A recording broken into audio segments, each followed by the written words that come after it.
Komisioni Parlamentar për Kulturën dhe Turizmin u shndrua në arendë debatesh gjatë raportimit të ministrit Blendi Gonxhaja, ku në qendër të diskutimeve ishte financimi shtetëror për koncertin e artistit amerikan Kanye West në Tiranë. Kryetaria e komisionit, deputetja demokrate Ina Zhupa, kërkoi sqarime mbi akordimin e 4.3 milionë eurove nga qeveria për organizimin e koncertit, duke vënë në dyshim arsyet e përdorimit të fondeve publike për një aktivitet privat. Sipas saj, nuk është asnjë situatë emergjente që të justifikonte përdorimin e këtij fondi. Për herë të parë në histori, me akt normativ jepen 4.3 milionë euro për një koncert privat me organizator privat.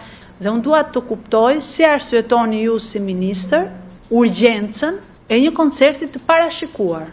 Në përgjigje, ministri Gonxha deklaroi se mbështetja financiare ishte e domosdoshme për të garantuar zhvillimin e koncertit, pasi organizatorët përballeshin me vështirësi në sigurimin e financimit të plotë. Ishte në rrezik humbja e eventit, dështimi i eventit, anullimi i eventit, për arsye se eventi nuk kishte arritur që të garantonte në 2-3 javët e fundit një ecuri të caktuar në vetë financimin e vetë sa i takonte eventit, që të mundsonte zhvillimin e eventit pa pasur nevojë. Pas jeni në këto kushte që parlamenti voton kundër. Nuk kemi, për ne është një investim, ishte i paparashikuar, i beft, nuk prisnim që ne të duhet të ndërhynim me këtë mbështetje, e bëm sepse peshuam arsyet, peshuam pasojat, peshuam interesin publik mirë dhe e pam që do ishte e nevojshme që ne ndërhynim për shpëtuar eventin. Debati vijoi edhe mbi mundësinë e financimit të koncerteve të tjera ndërkombëtare. Opozita ngriti pretendime se qeveria mund të mbështesë financiarisht edhe një koncert të Jennifer Lopez në Tiranë. Në shtator do të vi Jennifer Lopez.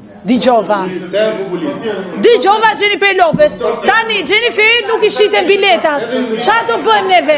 Do nxjerrim një akt tjetër normativ, t'i japim 5 milionë euro dhe Jennifer Lopez si se na prishet imazhi i Shqipërisë. Ministri hodhi poshtë këtë pretendim duke sqaruar se një kërkesë për garanci financiare prej 2 milionë eurosh nuk ishte pranuar nga qeveria. Do t'i jepni dhe asa 4 milionë euro? Lopez, e kemi refuzuar për momentin se kërkonte 2 milionë euro garanci nëse do ketë protesta. Dhe e kemi refuzuar se nuk e hapim dot garanci. Gonxha mbrojti gjithashtu akti normativ që mundsoi financimin e koncertit të Kanye West, ndërsa opozita kumguli se fondet e emergjencave nuk duhet përdoren për aktivitete private, duke kërkuar më shumë transparencë mbi mënyrën e shpërndarjes së tyre.